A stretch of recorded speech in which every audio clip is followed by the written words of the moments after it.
Assalamualaikum warahmatullahi wabarakatuh. Innal hamdalillah nahmaduhu wa nasta'inuhu wa nastaghfiruh wa na'udzu billahi min shururi anfusina wa min sayyiati a'malina. May yahdihillahu fala mudilla lahu wa may yudlil fala hadiya lahu. Asyhadu an la ilaha illallah wahdahu la syarika lah wa asyhadu anna Muhammadan abduhu wa rasuluhu wa ba'd. Kita melanjutkan ciri-ciri sifat dari al-firqatun najiyah, At-Ta'ifatul Mansurah, Al-Ghuraba, As-Salaf, Ahlus Sunnah wal Jamaah. Sama.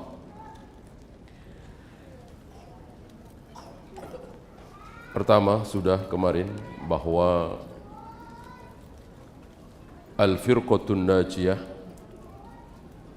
taltazimu manhajar Rasul sallallahu alaihi wasallam fi hayatihi,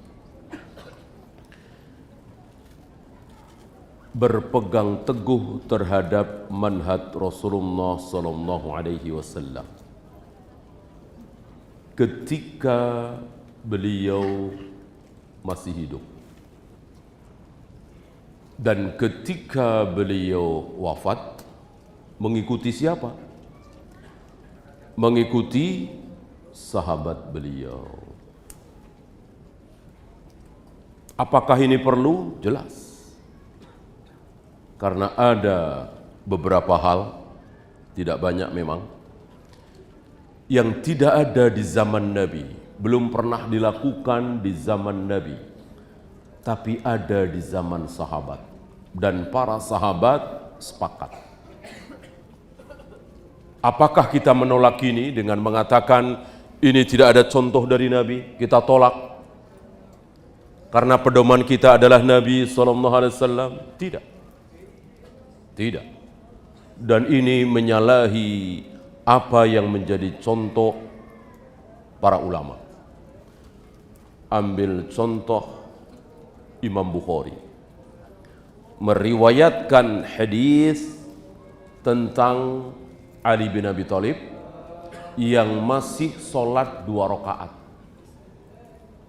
sepulang safar.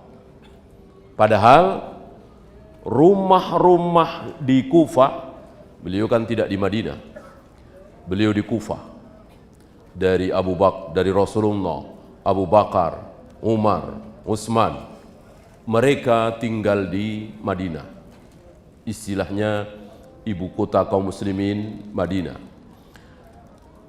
Karena ada sesuatu di Kufah, maka Ali tinggal di Kufah, menjadikan Kufah sebagai ibu kota kaum muslimin sedunia. Nah, satu ketika Ali bin Abi Thalib safar bersama kaum muslimin. Nah, ketika pulang, rumah-rumah di Kufah itu sudah kelihatan. Berarti sudah sebentar lagi masuk kota Kufah. Tapi masih di luar, tapi kelihatan. Gitu. Barangkali antum pernah tinggal di satu daerah, ketika antum hampir sampai ke daerah tersebut, tapi masih di luar, sudah kelihatan. Nah, begitu kira-kira. Kalau tidak salah zuhur atau asar, Ali bin Abi Thalib masih sholat 2 rakaat.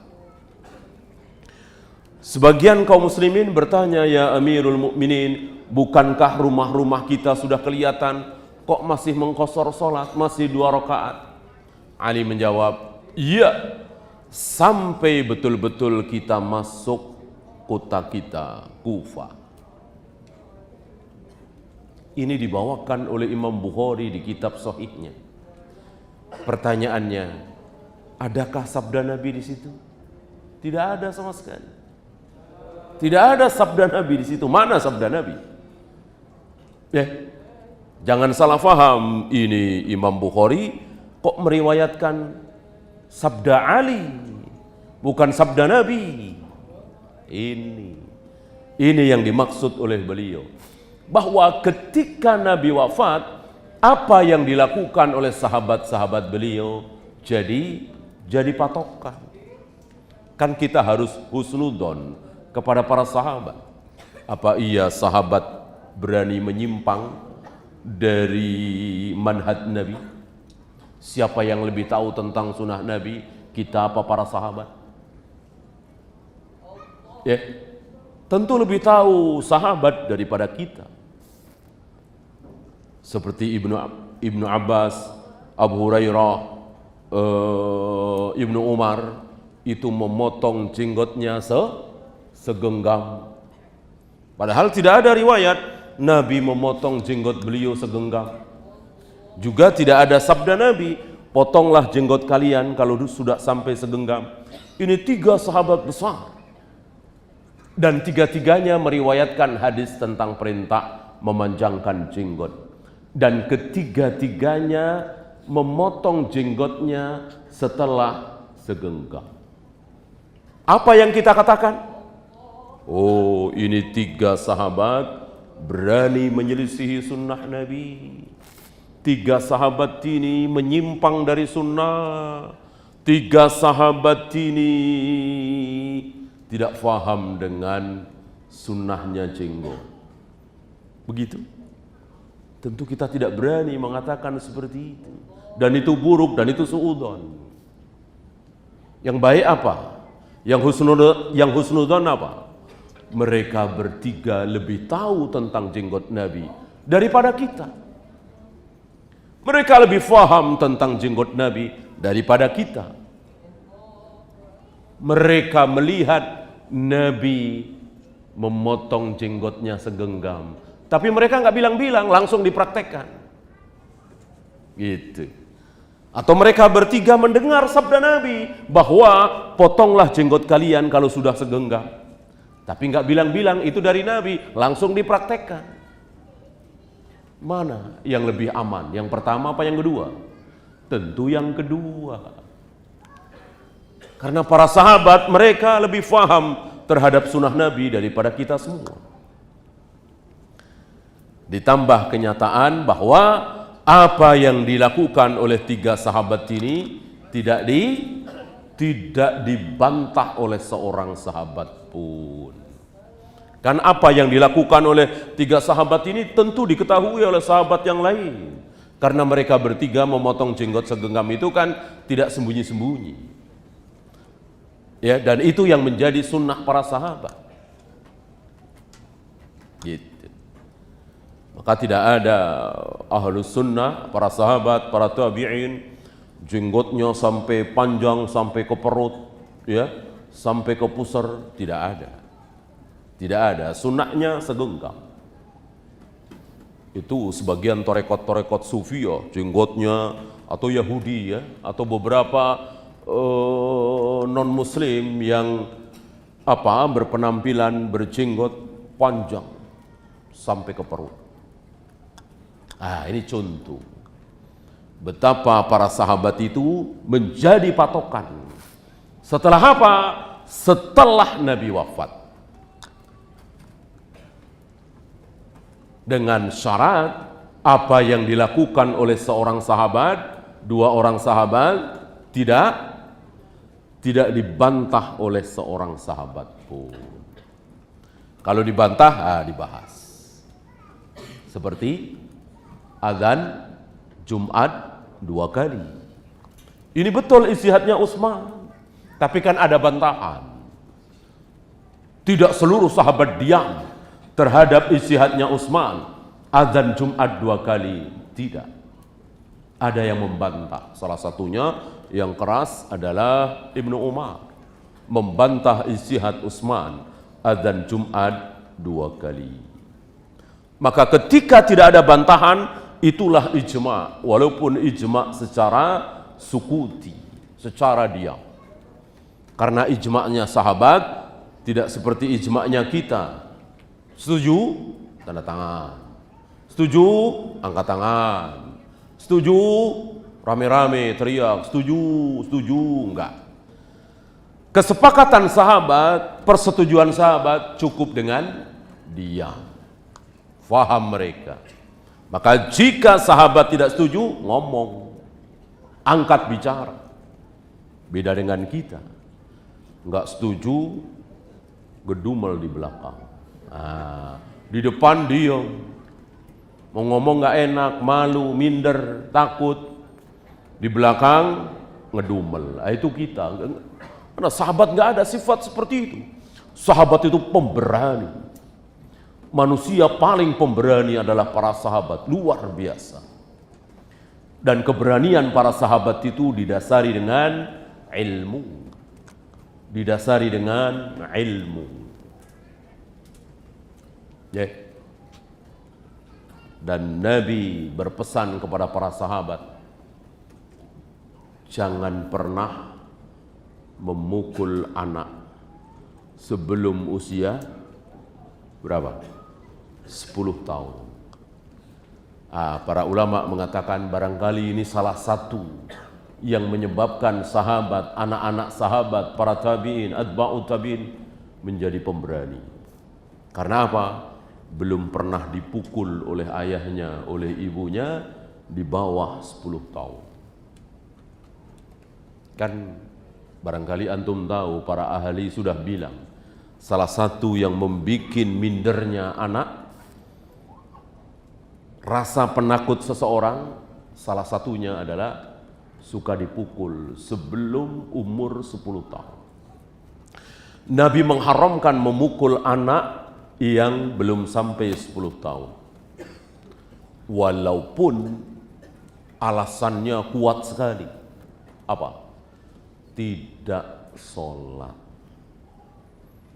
Jika anak itu sesuatu yang paling pantas menyebabkan anak dihukum dengan dipukul, itu adalah tidak sholat.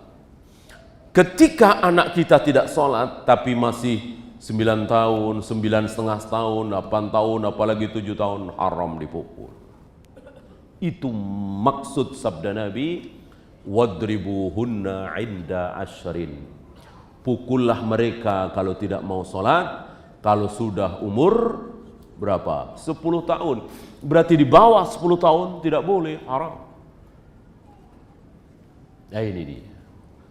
Maka sunnah Nabi itu pasti mendatangkan manfaat. Pasti mendatangkan kebaikan.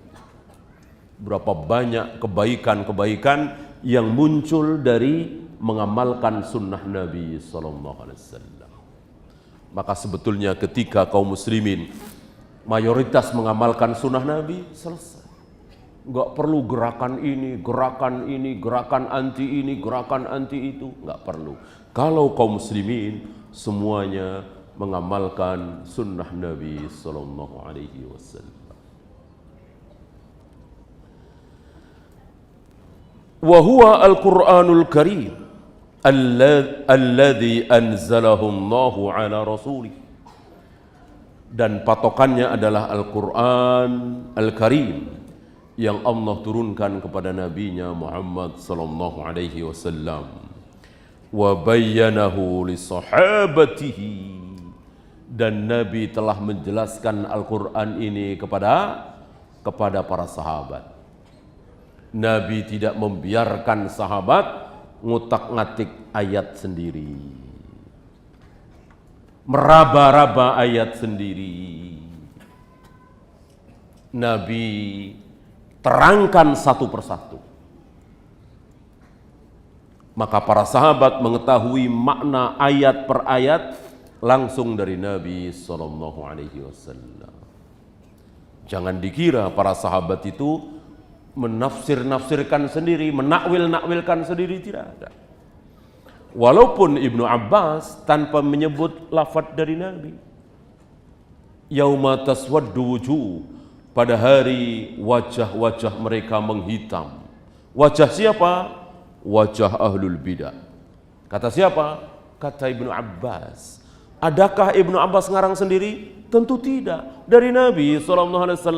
Cuma Ibnu Abbas tidak mengatakan ini dari Nabi ya, ini dari Nabi ya. Karena mustahil para sahabat berani ngarang sendiri di dalam agama ini. Tidak seperti kita. Berapa banyak dari kita yang berani mengarang sendiri agar hujahnya diterima, agar argumennya tidak terpatahkan. Berani seseorang mengatakan ini dari Nabi, ini dari Nabi, inilah yang hak, inilah kebenaran.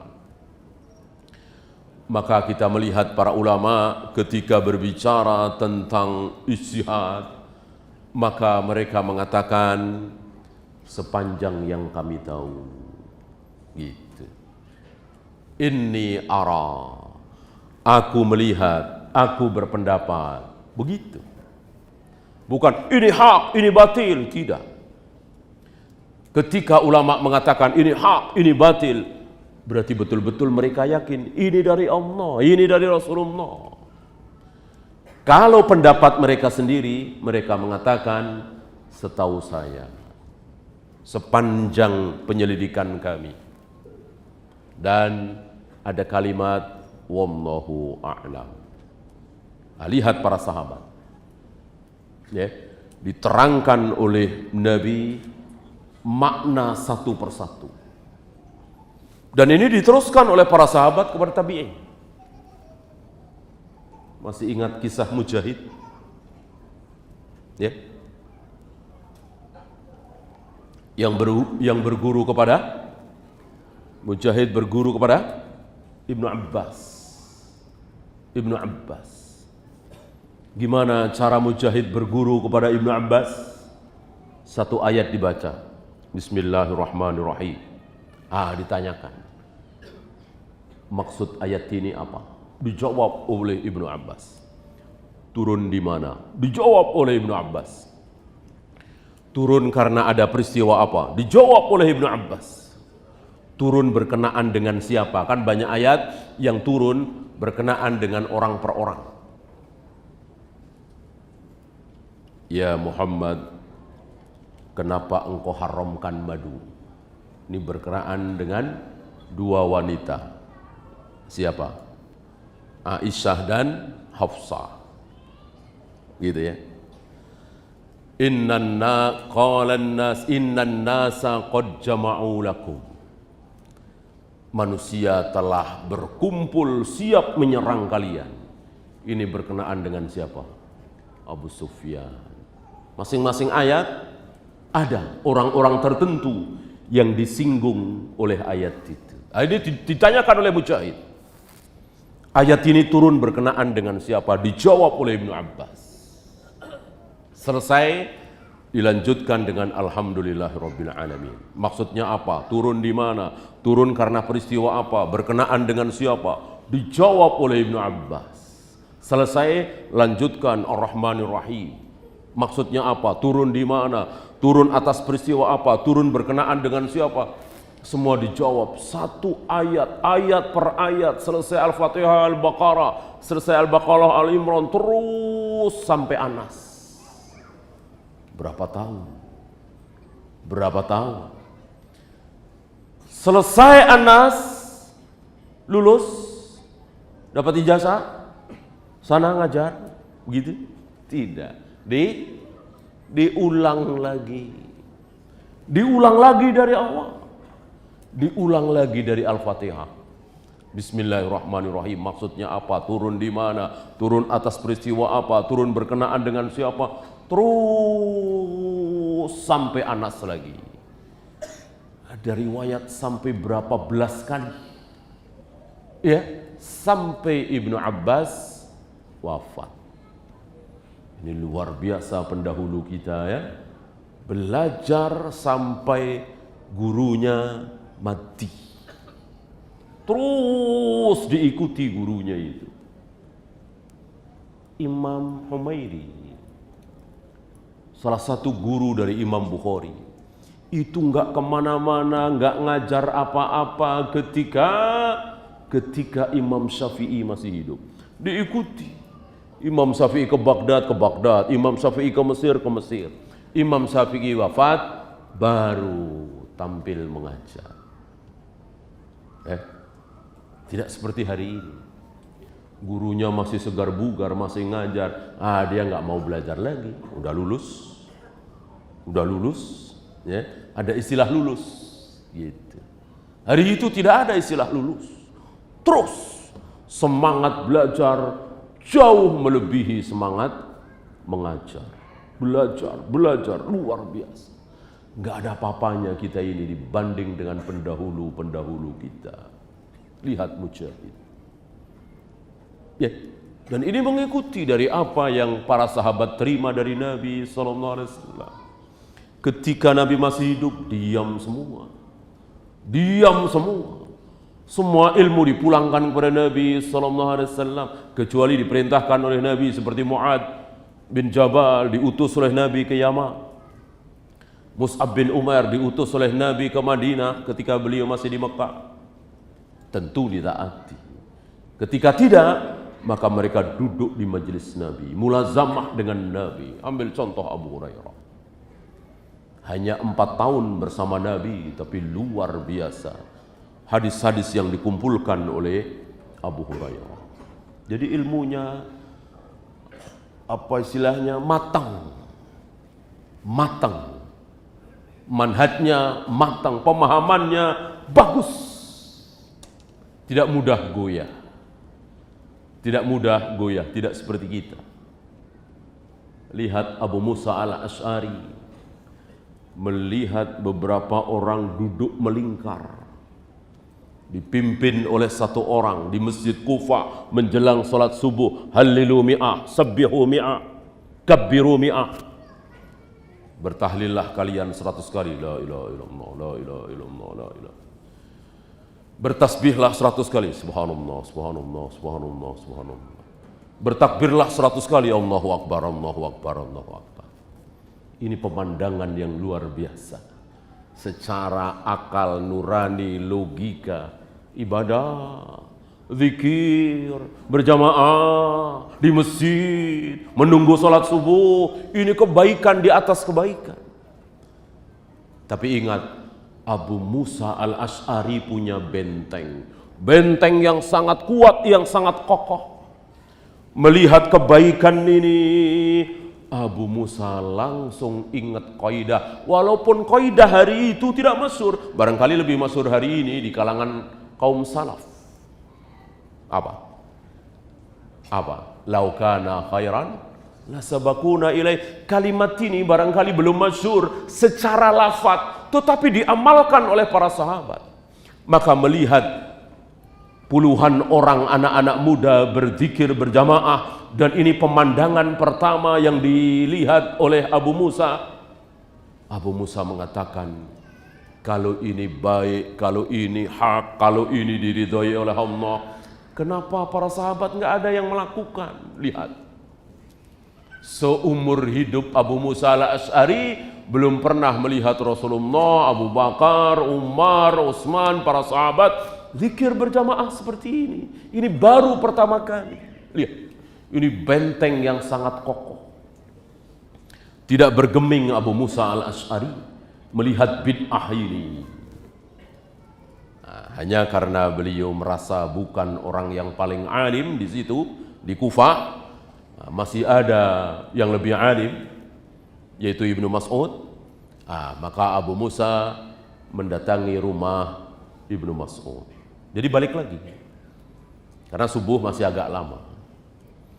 Dan adabnya Abu Musa al-Asy'ari tidak mengetuk pintu Ibnu Mas'ud, tapi tunggu sampai keluar. Nah, dalam perjalanan diceritakan bahwa baru pertama kali saya melihat pemandangan begini, zikir berjamaah di masjid, menunggu sholat subuh.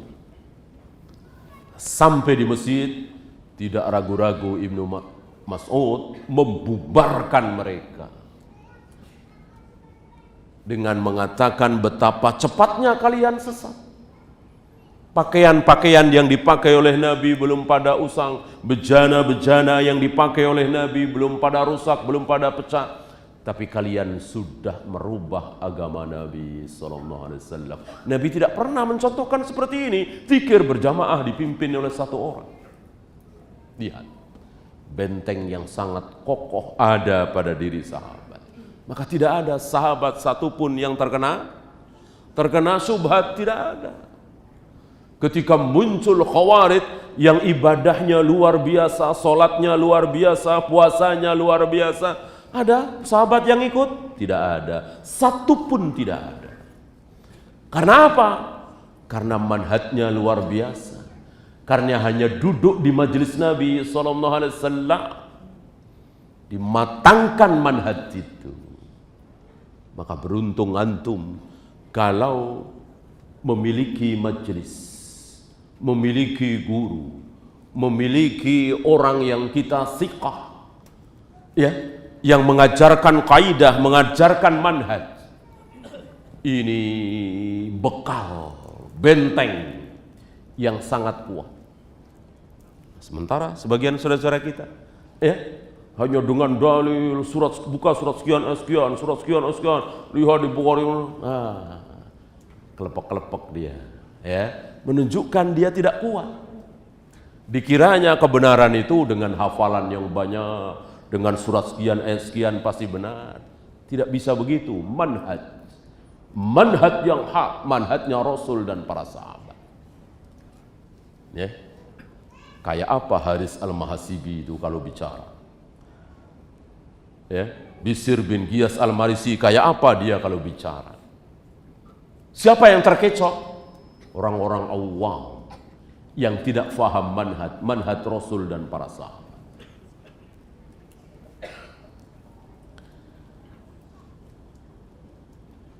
Wa amaral muslimina bitamassuki bihima, dan beliau memerintahkan kepada kaum muslimin untuk berpegang teguh kepada dua hal tadi. Qala Allah wa qala Rasul. Apa kata beliau? Taraktu fikum syai'aini. Aku tinggalkan di tengah-tengah kalian dua hal. Lan tadillu ba'dahuma.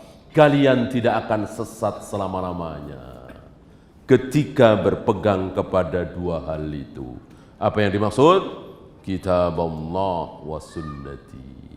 Kitab Allah dan sunnah-sunnahku. Karena di sini disebut dua berarti berbeda. Kitab Allah apa? Al-Quran, bukan hadis. Sunnah-sunnahku apa? Hadis, bukan Al-Quran. Kenapa? Karena dua-duanya disebut.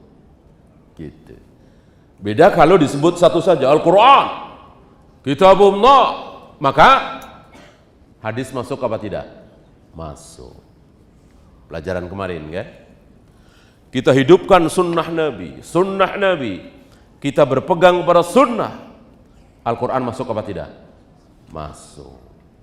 Dengan dalil 3 orang yang datang pada Nabi, suami istri dengan pembantunya laki-laki itu, yang berzina itu dalil bahwa ketika disebut Al-Quran saja hadis masuk, ketika disebut hadis saja Al-Quran masuk. Sama dengan fakir, miskin, al-bir wa taqwa, ya, disebut salah satu mencakup dua-duanya, disebut dua-duanya masing-masing berbeda. وَلَنْ يَتَفَرَّقَا حَتَّى يَرِدَ عَلَيَّ الْحَوْض. Keduanya tidak akan berpisah. Apa yang dimaksud? Tafarruq, berselisih. Tidak mungkin. Tidak mungkin. Ada ayat Allah bertentangan dengan sabda Nabi. Mustahil. Tidak mungkin. 4 hal waktu itu pernah kita singgung. 1. Tidak mungkin sebuah ayat bertentangan dengan ayat yang lain. 2. Tidak mungkin sebuah hadis sabda Nabi bertentangan dengan sabda Nabi yang lain. Sahih ya? Sahih. Kalau dhaif maudhu tentu tidak masuk di sini. 3. Tidak mungkin ayat bertentangan dengan hadis. Karena dua-duanya dari Allah. Mana mungkin sama-sama dari Allah bertentangan? Mustahil sekali. Yang terakhir, tidak mungkin ayat Al-Quran atau hadis Nabi bertentangan dengan ilmu pengetahuan. Ilmu pengetahuan itu kan sunnatullah. Sunnatullah itu yang bikin siapa? Allah. Walan tajida li sunnatillahi tabdila. Bagaimana ciptaan Allah dari Allah bertentangan dengan firman Allah? Kan mustahil. Mustahil. Ilmu pengetahuan yang sudah ditemukan, ya, yang sudah jelas benarnya, ya, seperti api itu pasti panas, es itu pasti dingin, air itu di suhu tertentu membeku, di suhu sekian menguap dan seterusnya. Ini kan sudah ditemukan, sudah benar. Itu tidak mungkin bertentangan dengan ayat, tidak mungkin bertentangan dengan hadis. Bukan teori. Kalau teori kan bisa benar, bisa salah. Teori bukan ilmu pengetahuan. Gitu. Seperti teori yang ramai sekarang ini, bumi ini bulat apa datar, kan dua-duanya teori. Ya, kalau sudah ditemukan benar, pasti itu sesuai dengan Al-Quran, pasti itu sesuai dengan hadis. Hatta yarida alayyal haud, sampai kedua-duanya sampai ke haud. Ini bukan berarti kalau sudah sampai ke haud kemudian berselisih, tidak. Artinya selama-lamanya. Sama dengan sampai hari kiamat, enggak mungkin. Sampai hari kiamat, sebelum hari kiamat, gitu ya. Karena kan tidak mungkin ada seorang muslim saat hari kiamat tiba, ya. Tapi kalimat yang sering diucapkan oleh Nabi, hatta qiyamis sa'ah, seperti pembahasan nanti, la tazalu ta'ifatum min ummati dhahirina 'alal haq la yadurruhum man qadalahum hatta ya'tiya amrullah. Sampai datang keputusan Allah, sampai datang hari kiamat. Yang dimaksud sebelum hari kiamat. Karena ketika hari kiamat sudah enggak ada seorang muslim, apalagi al-firqatun najiyah, tidak ada. Karena saat kiamat tiba, yang ada apa? Syirarun nas, seburuk-buruk manusia. Ketika kiamat tiba itu, yang ada seburuk-buruk manusia. Manusia sudah seperti keledai. Ya. Tidak ada yang mengucapkan lafaz apa dulu? Allah. Bukan la ilaha illallah, boro-boro. Subhanallah, astagfirullah, bukan. Allah doang, enggak ada. La taqumus sa'ah hatta la yuqalu fil ardi Allah Allah Allah. Tidak mungkin kiamat itu tiba ketika masih ada yang mengucapkan lafaz Allah. Berarti ketika kiamat tiba itu sudah tidak ada lagi yang mengucapkan Allah. Sekedar kalimat Allah tidak ada. Apalagi astagfirullah, subhanallah, la ilaha illallah, lebih tidak ada lagi. Itu syirarun nas. Kita lanjutkan. Al-firqatun najiyatu ta'udu ila kalamillah wa rasulih. Al-firqatun najiyah yang tinggi seperti para ulama Islam, Imam Syafi'i, Imam Bukhari, Imam Muslim, Syekh Albani, Syekh bin Baz, sampai ke bawah, sampai kepada kita yang ilmunya enggak ada apa-apanya ini, tapi berusaha masuk ke al-firqatun najiyah, siap mengikuti manhaj Rasul dan para sahabat, siap meninggalkan manhaj siapapun. Itu. Kalau bukan al-firqatun najiyah kan tidak siap. Berani beda dengan gurunya? Enggak berani. Enggak berani. Firqah-firqah itu berani beda dengan gurunya? Enggak berani. Berani beda dengan syekhnya? Enggak berani. Berani beda dengan pembesarnya? Enggak berani. Ya. Imam Muslim berani beda dengan Imam Bukhari? Berani. Ya. Syekh Utsaimin berani beda dengan Syekh Sa'di? Berani. Syekh Ali Hasan berapa kali mengatakan, aku tidak sependapat dengan Syekh Albani, tentang bid'ahnya sami Allahu liman hamidah. Syekh Albani kan membid'ahkan kan, sami Allahu liman hamidah sedekah begini. Kata Syekh Albani bid'ah. Syekh Ali Hasan mengatakan tidak bid'ah. Beda kan? Berani? Itu salaf merdeka. Kalau bukan salaf nggak berani. Apa kata syekhnya, apa kata gurunya, apa kata madhabnya, sami'na wa ata'na. Mau benar mau salah. Itu. Salaf berani sekali. Mujahid dengan Ibnu Abbas tadi, apakah seluruh ucapan pendapat Ra'yu Ibnu Abbas diterima semua oleh Mujahid? Tidak. Dalam Islam ini kan ada wilayah-wilayah ijtihad. Berapa banyak pendapat Ibnu Abbas yang ditolak oleh Mujahid, dan begitu seterusnya.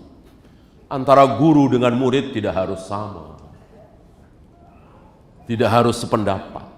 Inilah salaf merdeka. Yang tidak merdeka hanya satu, qala Allah wa qala Rasul ala fahmi sahabat. Itu salaf tidak merdeka. Kalau sudah apa kata Allah, kalau ini sabda Nabi, kalau ini pemahaman sahabat, diam. Tidak berani salaf. Maka aneh mengaku salaf, jelas-jelas tidak ada contoh dari sahabat, dia berani melakukan hanya karena syekhnya melakukan. Aneh seperti itu, nggak matang ini manhajnya.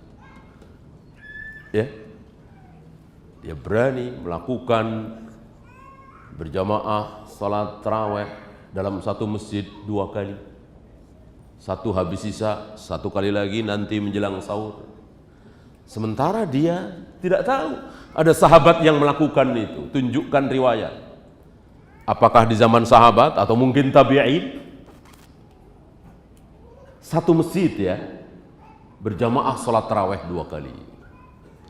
Sekali habis isya, sekali lagi nanti menjelang sahur. Kalau tidak ada sahabat yang mempraktekkan ini, mencontohkan seperti, gimana kita bisa berani? Ya, kalau memang mengaku manhaj salaf nggak akan berani.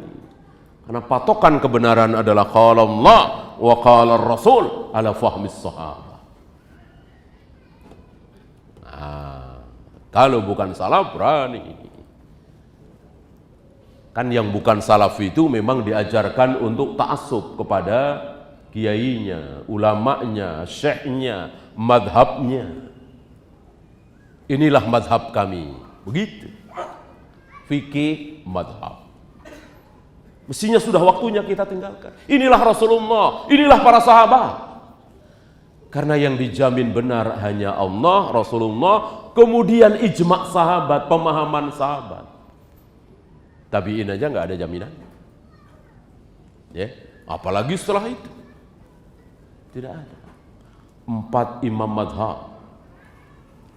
Hanafi, Maliki, Syafi'i, Hambali, luar biasa, sepakat dalam sebuah permasalahan. Dan ternyata kesepakatan itu salah di mata Allah. Mungkinkah? Mungkinkah? Mungkin. Kan nggak ada jaminan. 4 imam madhab itu ketika sepakat pasti benar. Mana jaminan?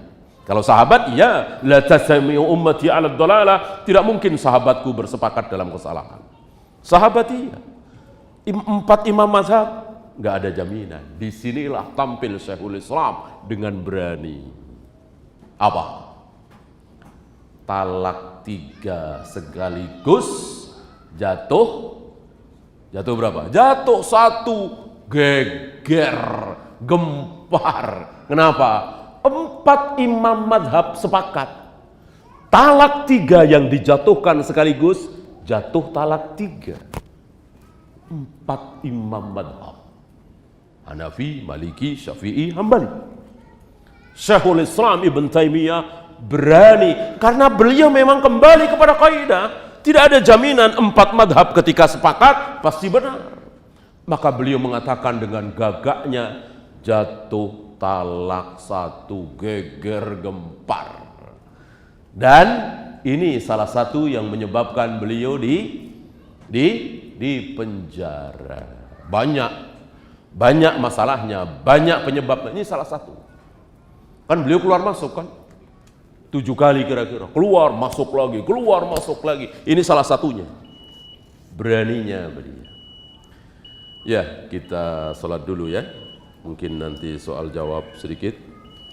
Wassallallahu ala Muhammadin sallallahu alaihi wasallam wa akhiru da'wana alhamdulillahi rabbil alamin. Alhamdulillah. Wassalatu wassalamu ala Rasulillah. La haula wa la quwwata illa billah. Amma ba'd.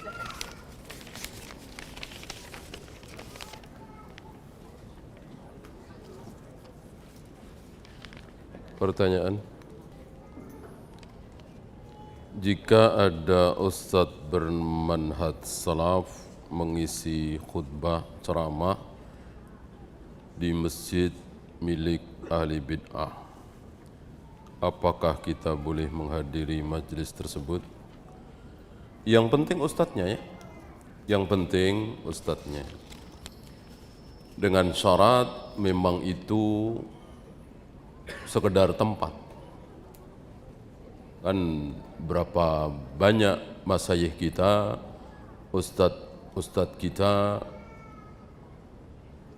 memberikan kajian di tempat umum, maksudnya masjid umum.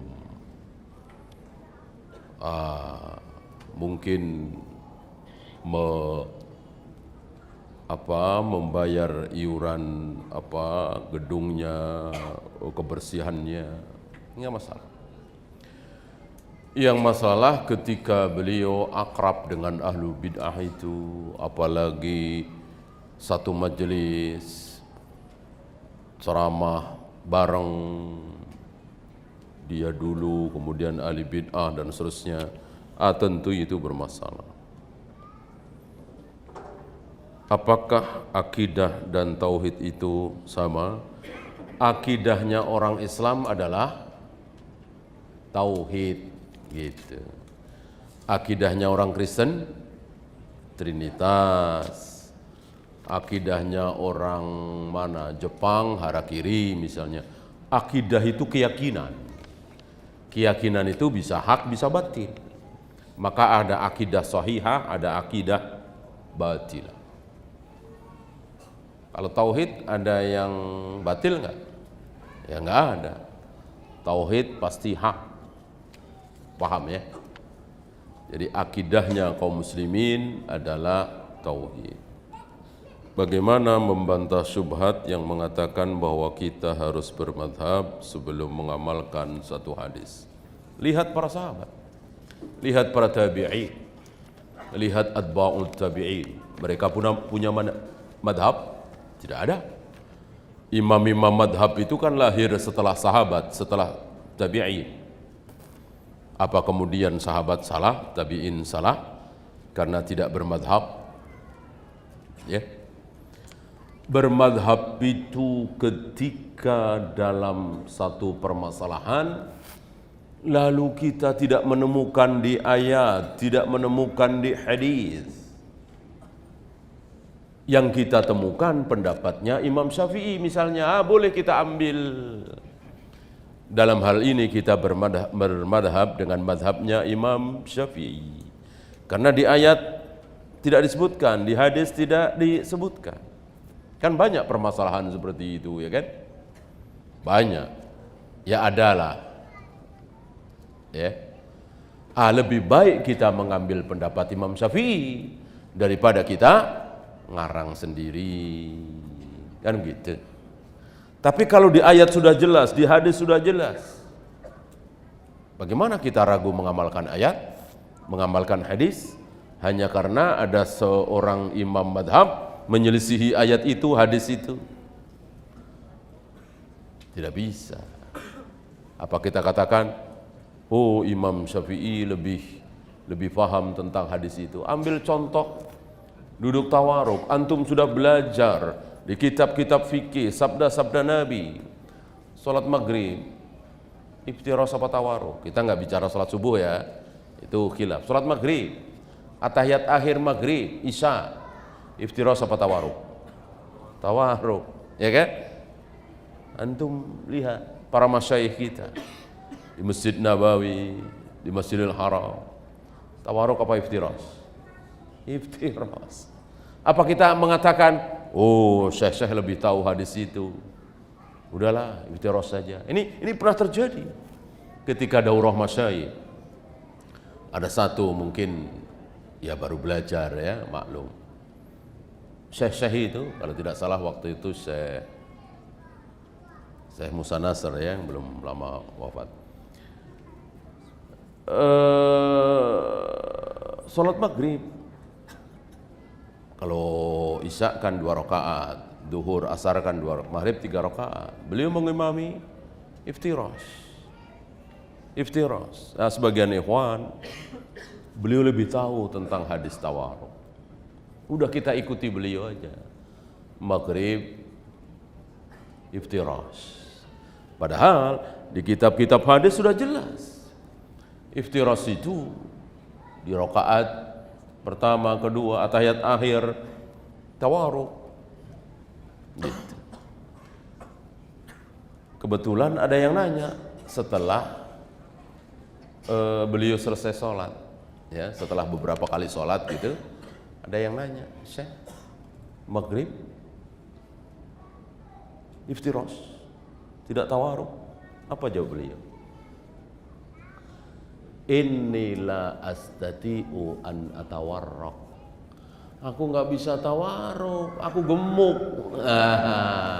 Kegemukan, susah kan tawaruk? Gimana nih? Ini salah satu contoh di antara sekian contoh bahwa nggak bisa perbuatan seorang syekh dijadikan dalil. Kalau Nabi ya, perbuatan Nabi dijadikan dalil ya, atau kesepakatan sahabat tadi tentang jenggot tadi ya. Kalau ulama tidak bisa. Kan para sahabat lebih tahu tentang sabda Nabi, betul.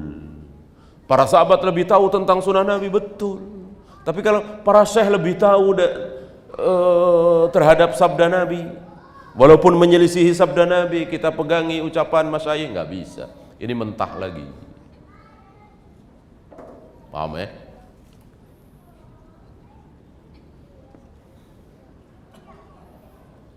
Saya pernah mendengar riwayat mengenai Imam Ahmad bin Hanbal sholat 800 atau 300 nih, 800 ya, 800 rakaat. Apa itu bid'ah?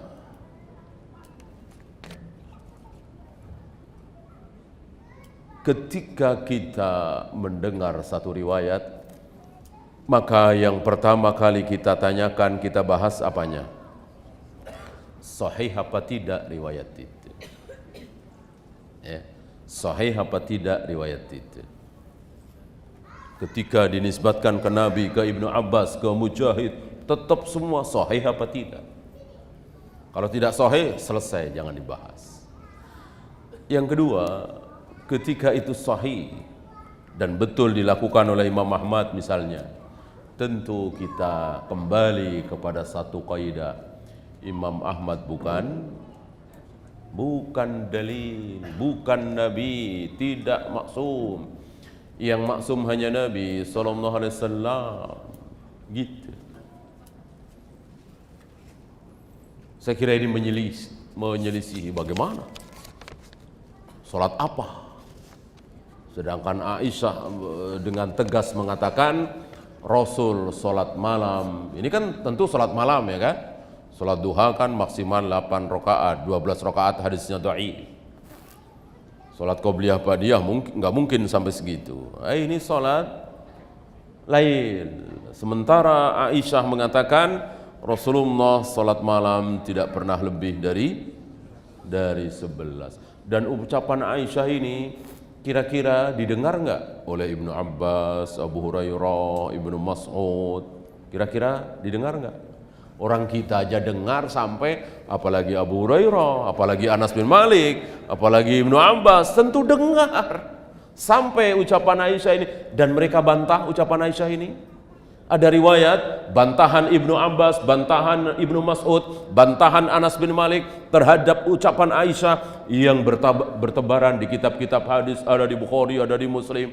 Ma zada Rasulullah ala ihda asrata raq'atan fi Ramadan atau fi ghairi Ramadan. Aisyah kata Aisyah, Rasulullah salat malam tidak pernah lebih dari 11, baik di bulan Ramadan atau di luar Ramadan. Jangan tanyakan bagaimana panjangnya, bagaimana bagusnya dan seterusnya. Tidak ada bantahan dari sahabat lain. Ya. Berarti bisa dikatakan ijma. Bagaimana tentang solat qobliyah isya? Hadisnya dhaif. Didhaifkan oleh para a'immah. Bahwa ada solat, pasti ada solat antara adzan dan iqamah, iya. Solat macam-macam, bisa qobliyah, bisa tahiyatul masjid, bisa solat sunat wudu, ya. Adapun mengkhususkan qobliyah isya, hadisnya dhaif. Apakah hadis palsu juga bisa mengisahkan perbuatan seorang sahabat? Misal diriwayatkan Umar berdiam diri ketika istrinya memarahi. Jelas, jelas. Ya seperti yang barusan kita bahas. Sahih apa dhaif itu tidak hanya tentang sabda Nabi, ucapan Nabi. Perbuatan Umar, ucapan Abu Bakar, perbuatan seperti tadi Imam Ahmad. Ada pembahasan sahih apa tidak riwayat itu. Benar apa tidak kisah itu. Sampai hari ini kan. Betul nggak Pak Presiden ngomong seperti itu? Nah, ini kan dalam pembahasan sahih dan dhaif juga. Betul nggak Pak Gubernur waktu itu ngomong begitu? Betul nggak Pak Lurah waktu itu melakukan ini, melakukan ini? Kan sesuatu hal yang memang ada dalam keseharian. Dan memang ilmu mustalahul hadis sebetulnya dipraktekkan dalam kehidupan sehari-hari. Agar kita tidak terkecoh dengan berita-berita bohong. Ya. Apakah organisasi itu termasuk wasilah? Mungkin, mungkin. Ketika wasilah menuju kebaikan, baik. Menuju keburukan, buruk. Yang tidak boleh apabila dengan organisasi itu kemudian kaum muslimin berpecah belah, berkelompok-kelompok. Ada muslim anu, ada muslim anu, ada muslim anu. Maka jangan.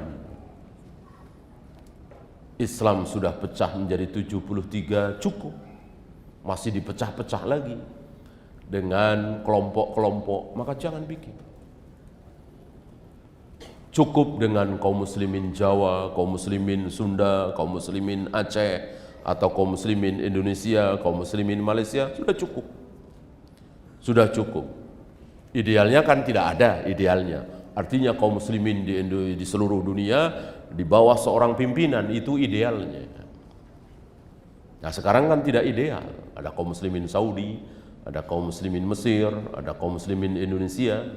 Dan nggak apa-apa, nggak apa-apa. Tapi bukan yang terbaik. Yang terbaik di bawah seorang khalifah.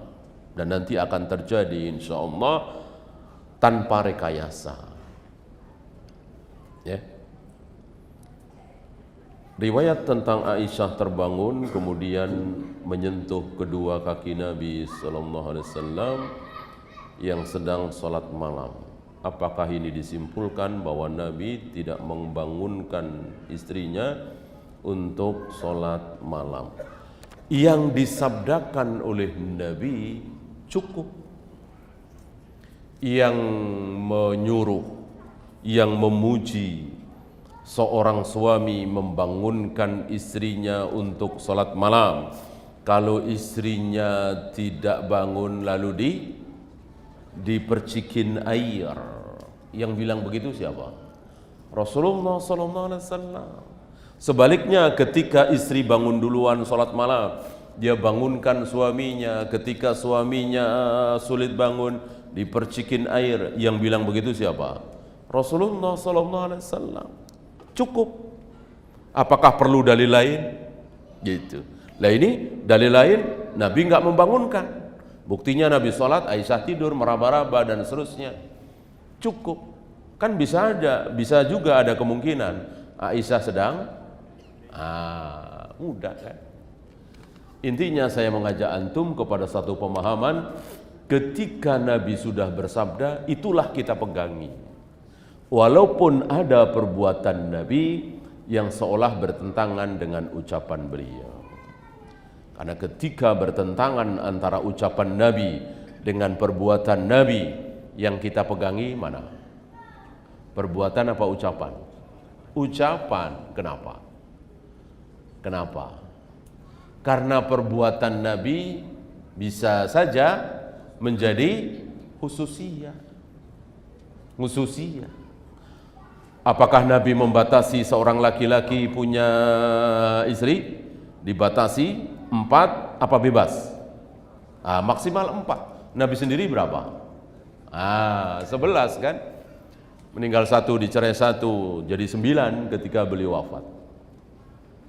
Apakah kita pegangi ucapan Nabi apa perbuatan Nabi? Ucapan Nabi. Ya. Nabi melarang kita berpuasa wisol. Artinya sudah maghrib, nggak makan apa-apa, nggak minum apa-apa. Bolehkah? Tidak boleh. Ketika maghrib, wajib kita minum, wajib kita makan. Nabi sendiri pernah nggak puasa wisol? Pernah nggak Nabi puasa wisol? Pernah. Pernah. Maghrib, nggak makan apa-apa, nggak minum apa-apa, terus sampai besok. Kita pegangin mana? Ucapan Nabi apa perbuatan Nabi? Ucapan. Ya. Termasuk ketika ada riwayat Umar katanya melakukan taraweh lebih dari 11, 23 rakaat. Nah, sementara Umar menyuruh Tamim Ad-Dari, Ubay bin Ka'ab mengimami kaum muslimin berapa? 11. Ya, 11. Jika betul Umar melakukan 23, tentu yang kita pegangi ucapannya. Gitu. Itu pun didhaifkan oleh Imam Malik kan. Imam Malik mendhaifkan perbuatan Umar, bukan menyalahkan Umar ya, bukan. Tapi menyalahkan riwayat, menyalahkan orang yang mengatakan bahwa Umar sholat taraweh 23 rakaat. Apakah kurang tepat kalau anak-anak di pondok dalam pembiasaan kedisiplinan keseharian lebih kepada nasihat wejangan, penyadaran daripada bentuk ancaman hukuman? Iya. Iya betul. Betul sekali. Wejangan, nasihat lebih baik daripada ancaman hukuman iqab, disentil, dicubit, dijewer. Tetapi kan tidak semua anak seperti itu. Gitu. Ada anak belum dijewer, belum disentil, dia memang sudah rajin ngapalin, rajin sholat berjamaah. Tapi ada juga yang mesti disentil, dijewer, namanya anak-anak. Maka memberikan hukuman kepada anak-anak untuk tujuan disiplin, bolehkah? Boleh. Boleh. Berapa banyak ulama di kemudian hari itu senang, bersyukur, ya. Dulu waktu kecil dijewer, dicubit oleh gurunya, oleh ibunya, oleh orang tuanya. Ketika dewasa bersyukur. Saya kira ada di antara antum yang teringat dulu waktu TK, waktu SD. Alhamdulillah saya dulu dicerewetin oleh ibu saya, dihukum begini. Alhamdulillah saya merasakan nikmatnya. Gitu ya. Wallahu a'lam. Ya, itu saja. Kita akhiri. Subhanakallahumma bihamdika asyhadu an la ilaha illa anta astaghfiruka wa atubu ilaik. Assalamualaikum warahmatullahi wabarakatuh.